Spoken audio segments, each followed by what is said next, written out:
এবার আপনারা নিশ্চয়ই বুঝতে পারছেন, দুদিকে সমুদ্র ক্লিয়ারলি দেখা যাচ্ছে, আর মাঝখান দিয়ে এই রাস্তা।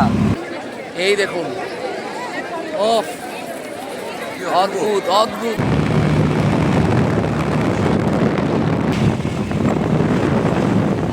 আনারস কি ফলার হচ্ছে?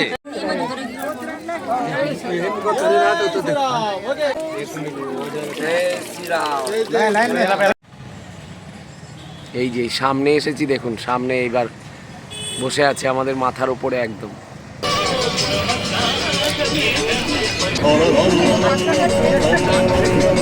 Good afternoon. এখন আমরা খেয়ে দিয়ে বিকেলবেলা, এখন বাজে 3:30। এই সময় আমরা বেরোচ্ছি আমাদের রামেশ্বরমের সাইট সিনের উদ্দেশ্যে। তো এখন আমরা প্রথমে যাব ধনুষকোটি, সেখান থেকে আরও 3-4টে সাইট সিন আছে, সেগুলো পরপর আপনাদের দেখাবো। তো খেয়ে দিয়ে রেস্ট নেওয়ার পরে শরীরটা এখন একদম খুব ফ্রেশ লাগছে, রিফ্রেশিং লাগছে। ওয়েদারটাও খুব একটা গরম নেই, একদম মিডিয়াম গরম আছে, আর ঠান্ডাও একদমই নেই। তো এখন আমরা বেরোচ্ছি আস্তে আস্তে, সবাই রেডি হয়ে গেছে, আমিও রেডি হয়ে গেছি। তো চলুন যেতে যেতে আপনাদেরকে দেখাবো কী কী আমরা দেখি। আর আমরা একটা অটো বুক করেছি, এখানে গাড়ির বন্দোবস্তও ছিল আর অটোও ছিল। তো আমরা অটো বুক করেছি 6 জনের জন্য। তো অটো নিচ্ছে আমাদের থেকে ওই 1200 টাকা। একটু বার্গেনিং করে নিতে হয়, বার্গেনিং করে নেওয়ার পরে ওই 1200 টাকার মতো আমাদের থেকে নিচ্ছে। 5টা সাইট আমাদের দেখাবে। এখন আস্তে আস্তে এগোই, রওনা হই, তারপরে আপনাদেরকে একসাথে যেতে যেতে সব কিছু দেখাচ্ছি। আমি বৃষ্টি দুজনেই রেডি হয়ে গেছি, দুজনে এখন আমরা যাচ্ছি বাইরে। ওরা সবাই চলে গেছে অলরেডি, আর যাচ্ছি আমরা বাইরের দিকে। অটো রেডি আছে, অটো ড্রাইভার সাহেবও চলে এসেছেন। এই যে আমাদের পুরো টিম সবাই রেডি।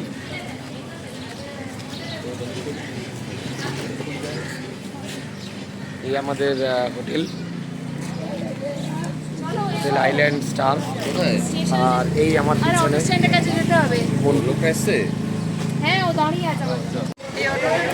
এসে গেছি আমরা। এই অটোতে করে আমরা যাব আজকে। আমরা সবথেকে গুরুত্বপূর্ণ জিনিস হচ্ছে আজকে একটা অদ্ভুত জায়গায় যাব, ভারতবর্ষের শেষ প্রান্ত। আমি উদ্গ্রীব হয়ে আছি নিজে দেখার জন্য। আশা করছি আপনাদের সাথে শেয়ার করতে পারলে আমাদেরও সেটা খুব ভালো লাগবে। শেষ মাথায় আজকে আমরা যাব, দেখতে থাকুন।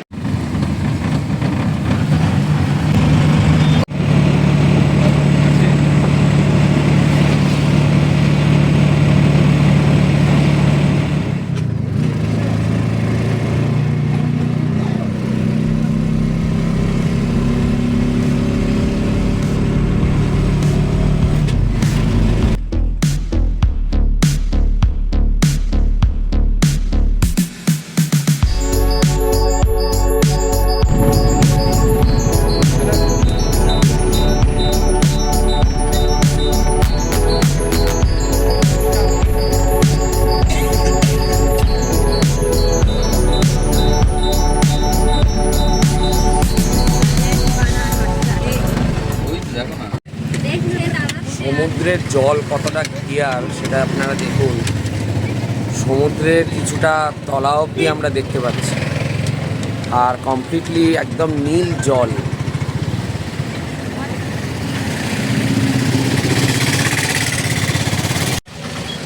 আমরা চলে এলাম আমাদের প্রথম স্পট, সেটা হচ্ছে বিভীষণ মন্দির। রাবণের ভাই বিভীষণ, যেহেতু রামচন্দ্রকে বিভীষণ সাহায্য করেছিলেন রাবণকে পরাস্ত করার জন্য, সেই জন্য তার মন্দির, তাকে পুজো করার জন্য এই মন্দির স্থাপন করা হয়েছে। আপনারা দেখুন, এই হচ্ছে সেই বিভীষণ মন্দির।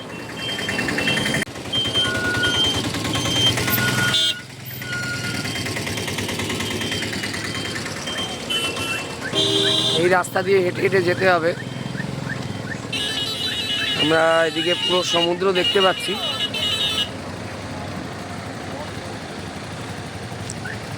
অদ্ভুত সুন্দর কিন্তু জায়গাটা। ওই দূরে যেটা দেখতে পাচ্ছেন, এইটা হচ্ছে একটা চরের মতো আছে, তার ওই পাশে কিন্তু আবার সমুদ্র আছে। অদ্ভুত সুন্দর জায়গা। এই সেই আবার সেই লাল ডাব দেখ সুভাশিস, এই ডাব খেতেই হবে ভাই। আমরা এসে গেছি এখন মন্দিরের কাছে। আমরা আছি এখান দিয়ে দেখতে পাচ্ছি। কোথায় ওরা? ওইদিকে চল।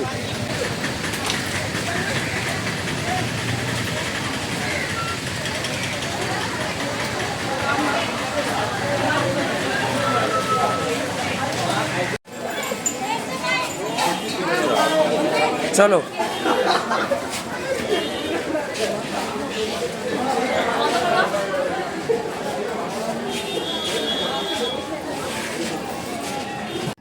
যখন হনুমান সমুদ্র পার করে লঙ্কায় প্রবেশ করেন, তখন লঙ্কার রাজবাড়িতে ঢোকার সাথে সাথে তিনি রাম রাম নাম শুনতে পান এবং খোঁজ নিয়ে জানতে পারেন এই রাম রাম নাম বিভীষণের কাছ থেকে আসছে এবং বিভীষণ হল লঙ্কাধিপতি রাবণের ভাই। তখন সেই মুহূর্তে তিনি বিভীষণকে আশীর্বাদ করেন এবং বিভীষণকে রামচন্দ্রের পক্ষে আসার জন্য অনুরোধ জানান।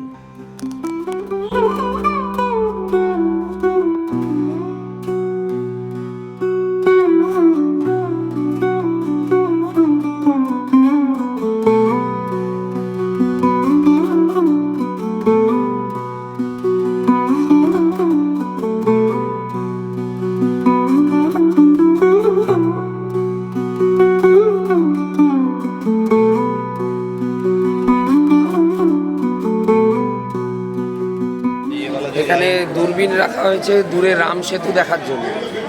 ওই দূরে হয়তো রাম সেতু দেখা যাচ্ছে, সেটা দেখার জন্যই এখানে দূরবীন রাখা হয়েছে।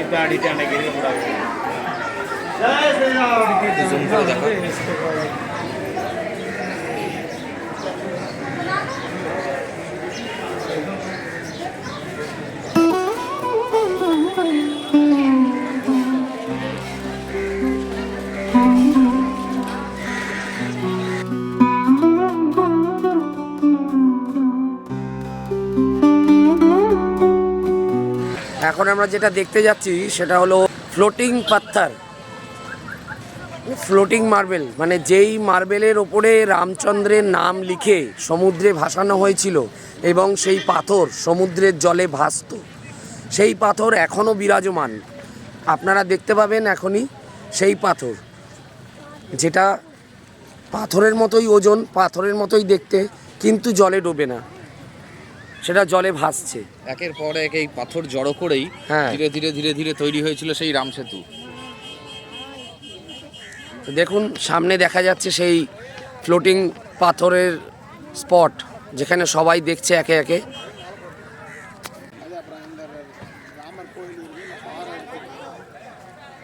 এগুলো সব হচ্ছে।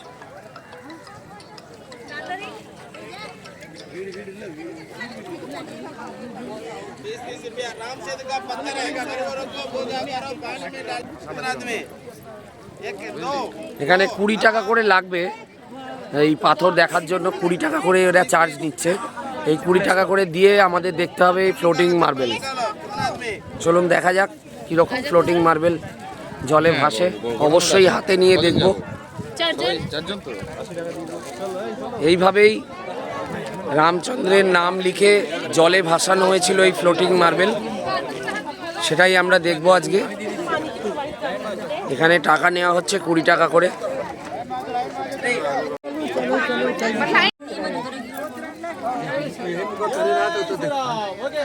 চটি আছে তো, চটি পড়ে আছে, চটি রাবারের চটির উপরে আসতে হবে। আমি তো চপ্পলটা এনেছি।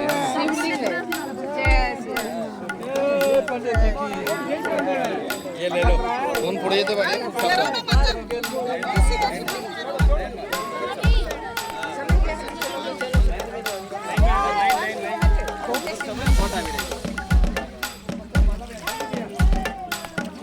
জলে চুবিয়ে এইখানে পাথর ভাসাতে হবে। এই দেখুন সেই পাথর, জলে ভাসছে।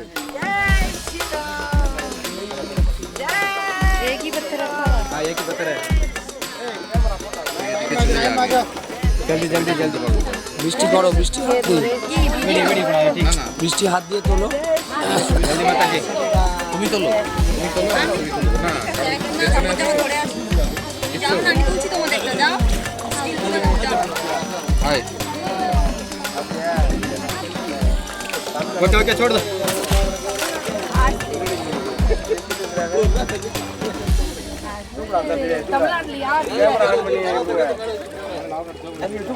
তোলো। अंकल का हाथ पकड़ो। चल चलो आगे आगे चलो आगे चलो। बढ़िया बढ़िया आगे।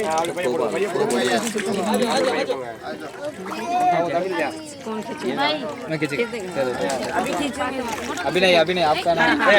चलो चलो जल्दी चलो। राउंड पे इधर आ जाओ। এবার শুভাশিস করবে। জয় শ্রীরাম।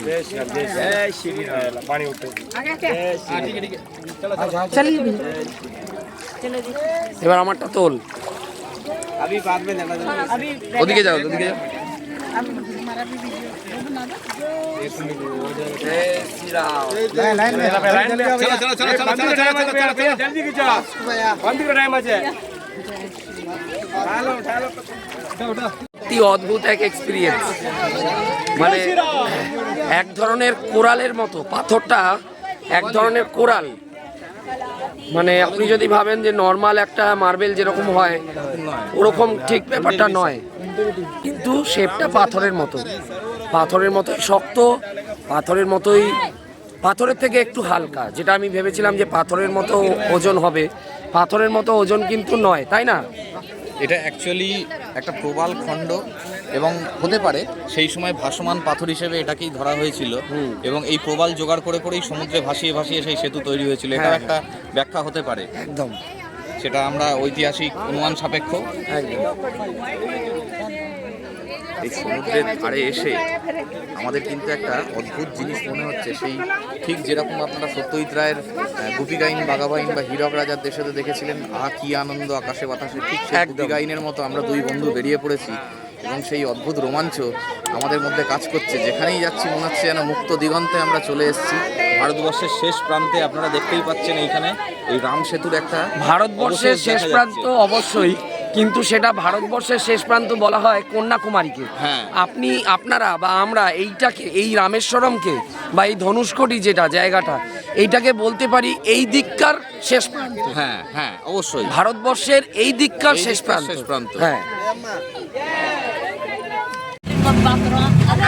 நான் சொல்றது 8 மணிக்கு மேலே எப்படி நீங்க கிளம்ப வைங்க, மத்தியானம் சாயங்காலம் ஆயிரும்ல. அதான் ஃப்ரீயா இருந்தா டைம் இருந்துச்சுன்னா ஃபோன் பண்ணுங்க, அது பார்க்கலாம். ஓகே.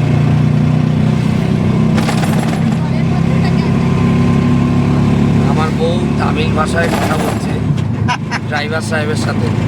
भैया इजी, तमिल तो बहुत इजी. हाँ एकदम इजी। हाँ हम सीखेंगे, बहुत जल्दी सीख लेंगे। मेरा वाइफ को तमिल आता है। अरे देखो, कम से कम 1 महीने में बात करके क्या क्या पूछना तो हो जाएगा। हाँ। 1 महीने में आ जाएगा। इंटरेस्ट जो है ना, कोई भी आप लोग, हम हिंदी इतना में बात कर रहे हैं, हाँ। अपना बंगाली भाषा हम लोग का हाँ हाँ उड़िया, बंगाली, राजस्थान, मराठी, नहीं आता है। हाँ। ধনুষ্কোটির নাম রামায়ণের সঙ্গে ঘনিষ্ঠভাবে জড়িত। হিন্দু পুরাণ অনুসারে ভগবান রাম এখান থেকে লঙ্কায় পৌঁছানোর জন্য বানর সেনার সাহায্যে রাম সেতু নির্মাণ করেন। এই সেতুর কিছু অংশ আজও সমুদ্রে দেখা যায়। কথিত আছে রামের ধনুষের এক আঘাতে সেতুটির কিছু অংশ ধ্বংস করা হয়েছিল, যার ফলে এটি ধনুষ্কোটি নামে পরিচিত হয়।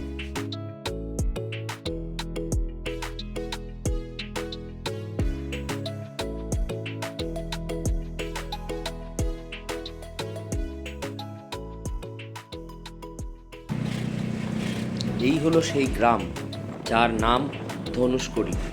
1968 সালের 22শে ডিসেম্বর এক ভয়ঙ্কর ঘূর্ণিঝড় ধনুষ্কোটিকে সম্পূর্ণ ধ্বংস করে দেয়। এই প্রাকৃতিক দুর্যোগের ফলে প্রায় 2000 মানুষ মারা যান এবং পুরো শহরটি সমুদ্রগর্ভে বিলীন হয়ে যায়। রেল লাইন, স্টেশন, ঘরবাড়ি সব ধ্বংস হয়ে যায়। বর্তমানে ধনুষকোডি একটি জনপ্রিয় পর্যটন স্থল। ধ্বংসপ্রাপ্ত রেল স্টেশন, চার্চ, স্কুল এবং অন্যান্য ধ্বংসাবশেষ পর্যটকদের আকর্ষণ করে। পাশাপাশি ধনুষকোডির অপূর্ব সমুদ্র তট এবং শান্ত পরিবেশ পর্যটকদের মুগ্ধ করে। এখানে দাঁড়িয়ে একদিকে বঙ্গোপসাগর ও আরেকদিকে ভারত মহাসাগরের মিলন দেখা যায়, যা এক অনন্য প্রাকৃতিক দৃশ্য। ধনুষকোডি আজও তার ইতিহাস ও রহস্যময়তার জন্য পর্যটকদের মন কাড়ে এবং রামায়ণের পৌরাণিক কাহিনীর সঙ্গে যুক্ত থাকার কারণে এটি হিন্দু ধর্মাবলম্বীদের জন্য একটি গুরুত্বপূর্ণ স্থান। আমার মতে জীবনে একবার অন্তত আপনারা এইখানে আসুন এবং ঘুরে দেখুন। কথা দিচ্ছি আপনাদের অবশ্যই ভালো লাগবে।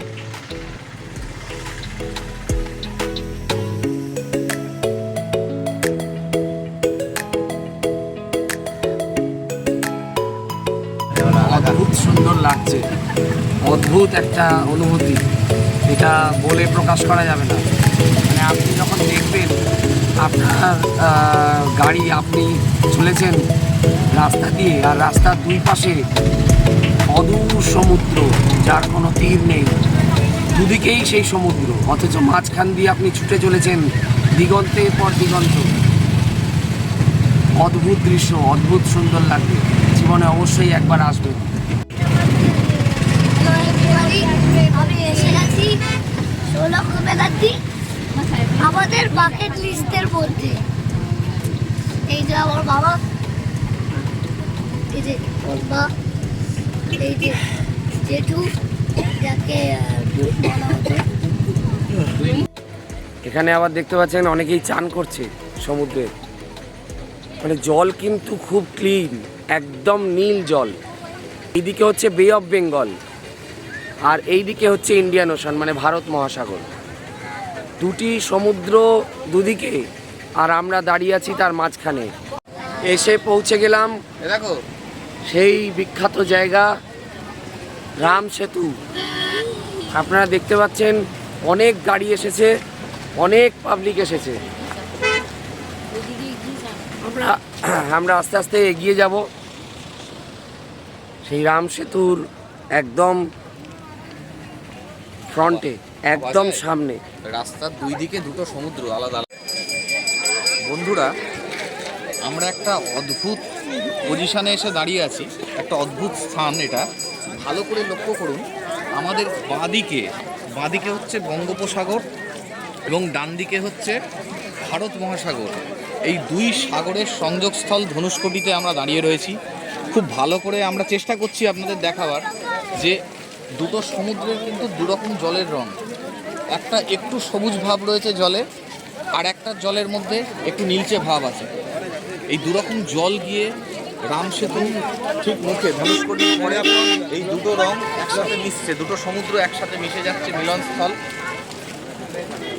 যেরকম ঠিক প্রয়াগে হয়ে থাকে আমাদের এলাহাবাদের প্রয়াগে, ঠিক সেই রকম। এই তোমরা কি কিনেছো? এই আনারস, তরমুজ, এরপর আম খাবো। আচ্ছা, তরমুজ, আনারস। এ কি ফলার হচ্ছে? এ তো ফলার। বিভিন্ন রকম ফল এখানে নুন মশলা দিয়ে কেটে কেটে মশলা ঝাল এখানে খাওয়ানো হচ্ছে। এখানে বিভিন্ন আমি ফলের একটা- দোকান, ছোট ছোট। হ্যাঁ, আমি একটু দেখিয়ে দিই। আমি একটা আমি একটু সুযোগ দিয়েছি সুভাশিসকে। সুভাশিস আমার হাতে ব্যাটনটা ধরিয়ে দিয়ে ওখানে আর লোভ সামলাতে পারলো না, ফল খেতে ঢুকে গেল। দারুণ লাগছে। হ্যাঁ, তোর লাগবে? তুমি এরকম ভাবে দেখিও না, এটাতে কিন্তু মানে লোভ সম্বরণ করা খুব মুশকিল। ঠিক আছে? আচ্ছা, আরেকটা তরমুজ খাচ্ছি। বাহ, আনারসটা কেমন লাগে, অসাধারণ। তরমুজটা কেমন লাগে দেখি। একটার পর একটা ফল খেয়ে যাচ্ছ। আমার কিন্তু আনারসটা ওই লঙ্কার গুঁড়ো দিয়ে বেশি ভালো লেগেছে। হ্যাঁ, খুব স্পাইসি এবং খুব সুন্দর লাগছে। বড় কোনো বাইট নে না। আর নেই স্যার। এই বৃষ্টি আনারস খাচ্ছে। বৃষ্টি খাওয়ালো। সুভাশিস আবার কি নিজের এলাকায় এসে খাওয়ালো। একটা চেনার কেস। এই হচ্ছে ধনুষ্কটির ওই রাউন্ড পয়েন্ট, যেটা একটা গোলাকৃতি, গোল হয়ে গাড়িগুলো ঘুরে ওখান থেকে আবার চলে আসছে। এইখান থেকে দেখুন গাড়িগুলো যাচ্ছে, ওখান থেকে ঘুরে গাড়িগুলো আবার এখানে বেরিয়ে আসছে। এবং এটাকেই তামিলনাড়ু, আমরা তামিলনাড়ু রাজ্যের মধ্যে রয়েছি এখন, তামিলনাড়ুর শেষ প্রান্ত বলা যেতে পারে।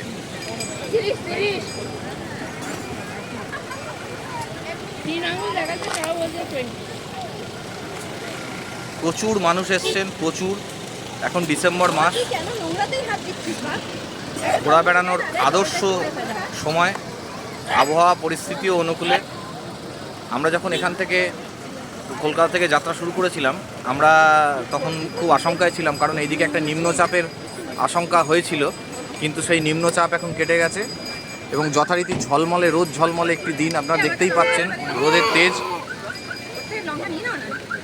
এই সুভাষিস আবার লোভ সামলাতে না পেরে আবার এক প্লেট আনারস কিনে ফেলেছে। খুব সুন্দর লাগছে, কিন্তু হয়তো এটা খুব বেশি স্বাস্থ্যকর নয় খাওয়ার পক্ষে, কিন্তু আমরা লোভ সামলান করতে পারলাম না। না, আনারস কিন্তু অবশ্যই স্বাস্থ্যকর, কিন্তু তার মধ্যে যে এই মশলাটা দিয়েছে এইটা হয়তো একটুখানি অস্বাস্থ্যকর, কিন্তু খাবো। কেমন? দারুণ দারুণ লাগছে।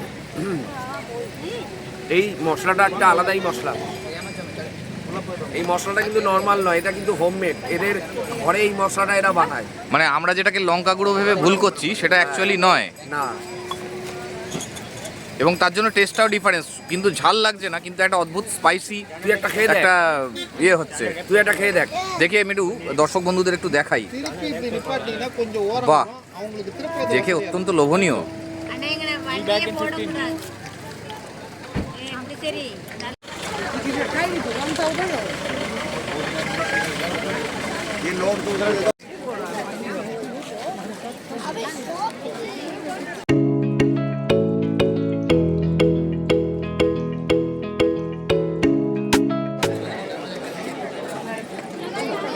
চলে এলাম একদম শেষ প্রান্তে।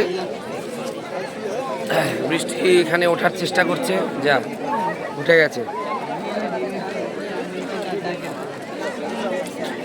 যদি পারো তবেই যাবে, নালে যাবে না।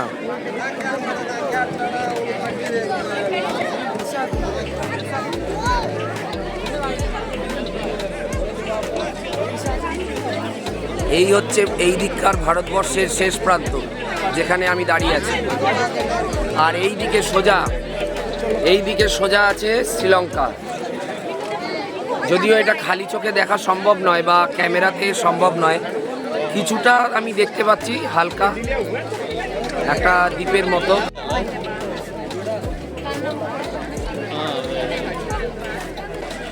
কি অদ্ভুত দৃশ্য দেখুন, এই দিকে সূর্যাস্ত যাচ্ছে, এই দেখুন। ওহ, অদ্ভুত অদ্ভুত অপূর্ব এই সৌন্দর্য।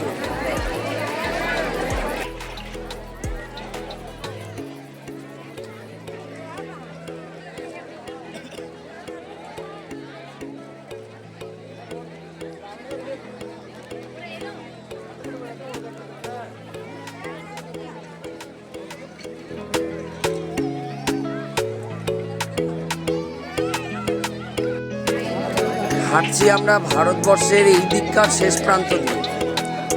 এই আমি দাঁড়িয়ে আছি একদম ভারতবর্ষের এই দিককার শেষ প্রান্ত, আর এই দিকে সোজা শ্রীলঙ্কা।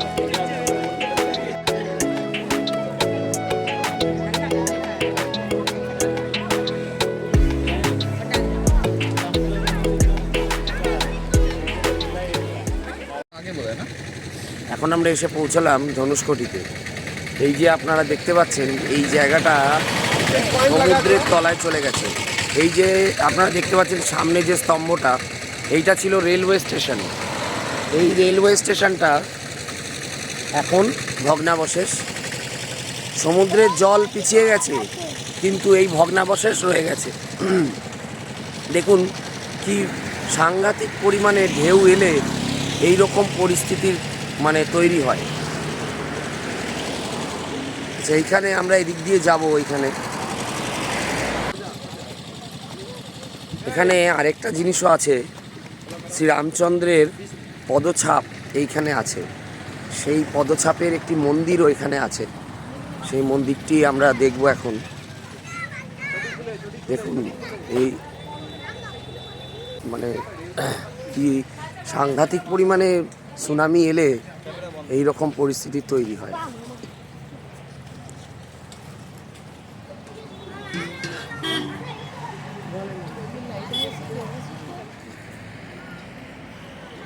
এই হচ্ছে সেই মন্দির যেইখানে শ্রীরামচন্দ্রের পদছাপ অবস্থিত।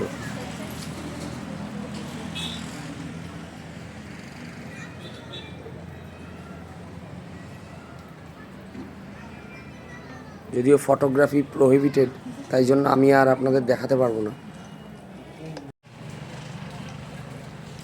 এই সেই সুনামির জায়গা। রামচন্দ্রের পদচাপ চিহ্ন দেখে আমরা বেরিয়ে এসে আবার এলাম এই সুনামি বিধ্বস্ত সেই গ্রাম।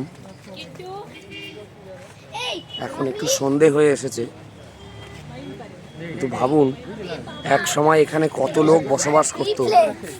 কয়েক নিমেষের মধ্যে সুনামি এসে সব শেষ। দূরে দেখা যাচ্ছে লাইট হাউস। লাইট হাউস কিন্তু পতিত লাইট হাউস নয়, এটা একদম অ্যাক্টিভ একটা লাইট হাউস। আপনারা দেখতে পাচ্ছেন, দেখুন লাইট জ্বলছে, কেউ একজন ওখানে কন্ট্রোল রুমে কেউ একজন আছেন, মানে অ্যাক্টিভ একদম। এই দেখুন, দারুণ। কি দারুণ একটা, মানে এই জিনিসটা লাইভ আমি তো কখনো দেখিনি এর আগে। দূর থেকে দেখেছি, অনেক জায়গায় লাইট হাউস দূর থেকে আমরা দেখেছি, কিন্তু লাইভ এরকম চোখের সামনে লাইট হাউস এত বড় আমরা কোনোদিন দেখিনি। এবং এই জায়গাটা এসে একটা অদ্ভুত অনুভূতি হচ্ছে। এক সময় ব্রিটিশ আমলের এইটা স্টেশন ছিল, রেল স্টেশন, এইখানে রেল লাইন ছিল, ট্রেন এই অবধি আসতো। এখন সেটা সম্পূর্ণভাবে এই ময়ূর, ওই দেখ, আমরা একটু কথার মাঝখানে একটু কথাটা থামাচ্ছি। অসাধারণ অসাধারণ, এটা কিন্তু বাড়তি পাও না, এটা সত্যি বাড়তি পাও না, এটা এক্সপেক্ট করিনি। চেষ্টা করছি আপনাদের একটু জুম করে দেখানোর, যদি সম্ভব হয়।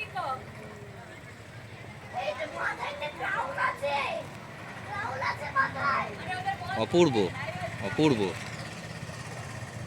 এবং ও আমাদেরকে এই ছবিটা তোলার সুযোগ করে দিল। এত সুন্দর একটা জায়গায় বসে আছে যেখান থেকে আমরা ওকে পুরোপুরি দেখতে পাচ্ছি।